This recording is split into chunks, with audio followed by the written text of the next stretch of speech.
STF one more time, talking to you about what I like to use to clean my markers. I clean my markers with pure dish soap, just goob it on there and put it in the dishwasher, and then WD-40 on top of it, baby. That's the way I roll. So that's all you need to see in this video. No, that's not true. You've seen on the other tools of the trade what I use for lubricants and things like that, but I mentioned the solution that I use, that a lot of paintballers use, and a lot of people use a lot of different things. So, you know, I wanted to show you how that works out here. I got a WD-40 bottle, spray bottle from Home Depot.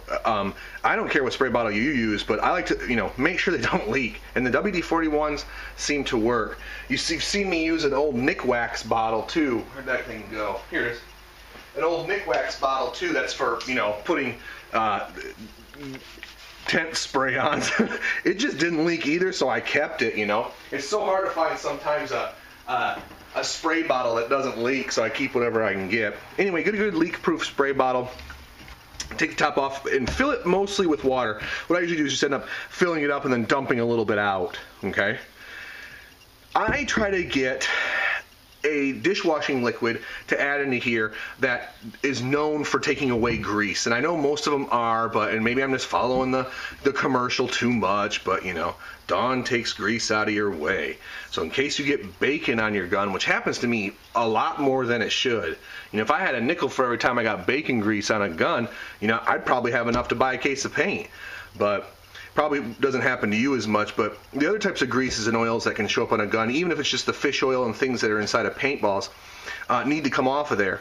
And so I like to use a grease cutting dish detergent, you know. And I'm not talking about a ton here, man. I'm talking about, you know, 3, 4, 5 drops. That's going to be plenty. If it starts coming out real sudsy, you added too much. I like to add a little alcohol. Now, I will give you one caveat. Some people say it's hard on O-rings. I haven't really seen that over the years for the little bit that I put in there. And if you plan on using one bottle at the field for goggles and gun, stop there, water, a little bit of that solution in there, and you're good to go. Just leave it alone. But use a little bit of alcohol. You can use isopropyl alcohol. I've got denatured alcohol here, which is a little bit stronger than, you know, some of the stuff you get at Walgreens for isopropyl alcohol. So I'm not going to add a ton in there, but I'm going to add some. Give it a good squirt there. And what that does is not only cuts the grease as well, but it's going to help dry things out a little bit faster. Add the water first so that when you don't add the soap first and then try to put water in it and you get suds all over Hades.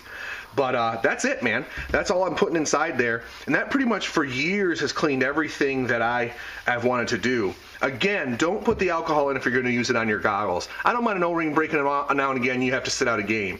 But if you've been using alcohol on ASTM certified goggles, you are compromising that goggle strength. Even if it's just in theory, it's not worth, you know, it's not worth messing around with it and losing an eye. You know, it's just not. I'll have to laugh at you, and then you have, you know, a patch on there, and then you're, you know, people are going to think you're a pirate, and although that would be cool, you know, people thinking that you're a pirate with bacon grease on your gun. I can, you know. Anyway, I'm off topic. That's what I use for my solution. Have been using it for years. Just wanted to show you a quick video on that because I mentioned it in quite a few other videos. All right, thanks a lot.